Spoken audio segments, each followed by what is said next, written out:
Good morning, friends. Welcome back to Astrology Today and Tarot. My name is Mel Rose. This is the Tarot portion and the second half of my daily astrology vlog, which you can check out on my other channel, Astrology Today with Mel Rose. Over there, you'll find a description of the day's astrology as I have painted it here. Here I'll discuss the tarot card that sits on the side of the page, and then I'll play another card that, in the context of today's astrology, may give us something more to think about. So let's get into it. The card that currently sits on the side of the page is the Three of Swords, and it's here because it represents, in astrology, the second 10 days of the sun's transit in the land of Libra. Libra is an air sign, and swords in tarot are air element symbolism. And air element symbolism is about the intellect, the thoughts and words we use, the plans that we make, and really in tarot, how they can be used to lend help or to bring harm, right? So here we come to the Three of Swords, and it's pretty clear imagery there, friends. There's a heart here that has been pierced with three swords. Those are somebody's thoughts and plans and words. And, you know, there are dark clouds overhead and there's rain coming down. It's a pretty bleak scene. So, you know, that's that feeling of heartbreak, friends, and that's you know, that's something that I I would guess that nobody really escapes having to experience at some time or another. You know, it really just feels as though somebody has used the way they think about you, or the way they talk about you, or even the plans that they make, almost specifically to wound you. And whether they did it intentionally or not, that is the case. You know, you're so wounded here that, you know, you don't know how you're going to get past it, right? And it's a very sad feeling. It can be a very lonely and isolated feeling. It can be a very rejected and betrayed kind of feeling. It just stinks, guys. It stinks to feel that way. I've been there myself. I know. And, you know, with this card comes the reminder that even though we go there from time to time, even though our hearts get broken, even though people say and do unkind things and that leave us feeling ripped to shreds, it is a temporary feeling. There is healing to come back to you know, ourselves from this. And part of the healing is, you know, realizing the untruth of the thoughts and the words and the plans, feeling that were used against you, realizing that they don't really mean anything to who you are as a person. Basically taking those swords, those words and those thoughts that wounded you out of your heart and attending to the wounds there, so that you know that when your wounds have healed, you will be stronger. Okay, so this is like a moment of weakness and very much pain, but it is followed by healing and further strength. And with all of that said, I'm going to go ahead and throw this card. We got the Nine of Wands. Okay, so Nine of Wands is a person who, you know, has a lot of good reasons to sort of defend their reputation, is what comes across to me a lot of the time. Wands come across to me as sort of like achievements unlocked, right? This is all the stuff that I have done. And we come to the 9, and so it's almost sort of the end of the story. It goes 9 and 10, and you have to go back to 1, right? So, you know, gosh, we've worked hard to get all these achievements standing, and, you know, we've got one more that we're trying to put in place, you know, and it's been a bit of a fight. It's been a bit of a struggle. We might be a little bit tired. We might be a little bit impatient.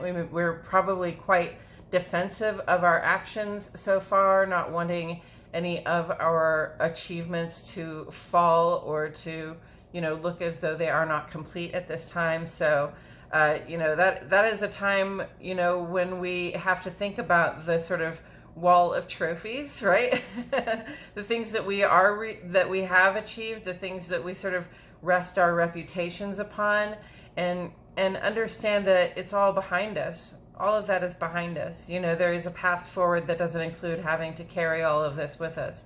And in fact, when you see the Ten of Wands, you'll see that this person or a person tries to pick up all those achievements and carry it with them, and it sort of blinds them to the path forward. Okay, so to a certain extent, Nine of Wands is a point of living in the past. And again, this is one of those ways where we get sort of distracted from our forward momentum, because Wands are all about action, initiative, forward motion, getting the job done, right? So once we've gotten the job done, you know, I mean, it's okay to recognize where you've been and to be proud of it and to stand for it even. But also it's important to remember and recognize when, you know, the past becomes the past and it's time to start to move on and to not worry about what we've achieved so far, to worry about instead what we would like to achieve next. And with Wands is fire. Fire element symbolism, again, is about that drive, that spark, that initiative, that enthusiasm, sometimes restlessness or impatience or impetuousness even. So, you know, there can be some anger involved. There can be some fiery defensiveness, right? This looks like a person I wouldn't want to mess with, right? I wouldn't necessarily want to question this person on their achievements at all. I'd just say, wow, very well done. I'm so glad you did that. Thank you for your service, you know? And so with fire, you know, often I think of Mars, and Mars is up here in Gemini. Mars is like where I live in the middle of the United States. Mars is right there at the top in the middle of the sky every morning when I wake up at 6 o'clock in the morning right now. And I think it's kind of what gets me going and gets me out of bed. Mars is a ruling planet of mine. I'm an Aries sun, so, you know, definitely I always feel kind of what Mars is doing. And Mars right now is adding this sort of, with these squares to Mercury and Neptune who are in opposition, offering sort of this heat, sort of this warm gust of air to sort of get that kite in motion. It's about being able to perceive and plan for the changes that are coming up, keeping our dreams in mind as our ultimate goal, right? And Mars sees the plans that we're making, and Mars sees what the dream is, and it's keeping that connection, it's keeping that tension going between, you know, where I am now and where I'd like to be and what kind of plans I have to make, right? So it's lending initiative and action to those. As well, it is also currently trine to the Sun and trine to Moon and Saturn, which are basically conjunct over here. So, and the Sun is also trine to those. So we've got this nice grand trine with Mars and the Sun and Moon and Saturn, just saying, you know, we've got a lot of outer life focus. We've got a lot of initiative. Our attention is on the actions that we have to make. And especially in terms of, you know, our sense of stability and security in the community and our sense of security and stability in the home. Okay, so you know, we're lending action to this sort of almost intimidating vibe of like, oh, I'm going to reach for my dreams right now, right? But we're also lending stability in terms of, you know, we just have these blessings of being able to take action in the heart and home and in the community that will yield positive results for everybody involved. So Mars is really doing a lot right now, and it's an active force in our lives. Mars is in Gemini, will be for the next 6 months or so, about to go retrograde at the end of this month. So, you know, this is a time when we are willing to try a couple of different ways to do something. There's no one right way to do something when Mars is in Gemini. It's a time when we are acting to express ourselves. We express ourselves through the actions that we take, through the forward motion that we take. We're very bold, we're very brave in expressing ourselves creatively, really bold and brave in expressing ourselves just in terms of what we need in order to go forward. And taken together with the Three of Swords, you know, heartbroken and defensive of our achievements, right? So, you know, something is coming to an end. Something is bound to, you know, break our heart in some way or another. And it doesn't really have to be like a romantic heartbreak. This can be like an outer life thing, like your professional sphere. People can use their words and their plans against you in a way that that can really be a detriment to your self-esteem and your sense of being connected and your sense of being supported there. And that really speaks to me and the Nine of Wands. Like perhaps you've done all of this work to help your organization succeed. All of your successes have been applied to the success of your organization, or all of your successes have been applied to the success of your family, or all of your successes have been applied to the success of your social standing or your political standing, right? And the thanks that you get is that somebody turns around and makes a plan that sort of negates your success, or pretends you didn't create what you create, or didn't achieve the things that you achieved, really for that organization or that family or that social group or that civic group, right? So there's a little bit of resentment on this person's face looking back, like, look, I did all of this stuff. I really worked for you guys. I really tried, and I achieved all of these great things. And now you're going to make these plans to just sort of cut me out, and you think that you can break my heart and say cruel things and behave in an unkind way, and I'm just going to go away?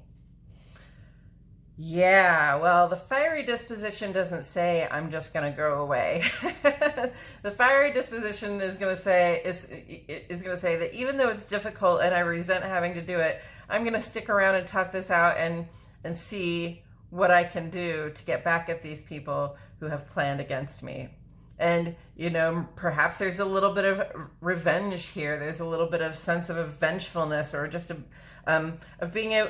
wanting to be able to clear your name. When people have used their words against you, sometimes they've spoken ill about you, or they have allowed other people to believe something about you that isn't true, or given people reasons to believe things about you that aren't true, or just sort of erased your name from the work that you've done, which is also a way of lying about you, and sort of erasing you from the record, right?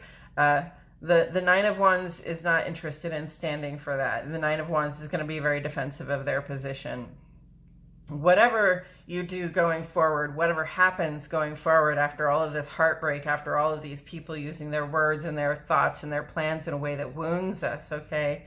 Whatever it is that we do, we can take pride in the fact that we have stood up for ourselves, and we have stood up for our accomplishments, and we've done what we had to do to bring it to the attention, hopefully, of the proper people, right? The proper authorities. And I don't necessarily see that there. I'm actually thinking of a specific situation in the life of a friend of mine right now. It really speaks very much to her situation. But, rather, the point being that rather than, feeling that heartbreak, seeing that situation, that unfair, unjust situation unfold again, rather than running away from it, we have chosen to stand and fight. And it still may be very wounding, and the heartbreak is still going to suck. It's still going to stink. It's still going to feel awful, but at least we stood up for ourselves this time. Stand up for yourselves, friends. Okay, I think that's all I have to say about it today. I truly appreciate your presence here, friends. Thank you so much for joining me. My name is Mel Rose, and I'll see you all back here tomorrow for more Astrology Today and Tarot.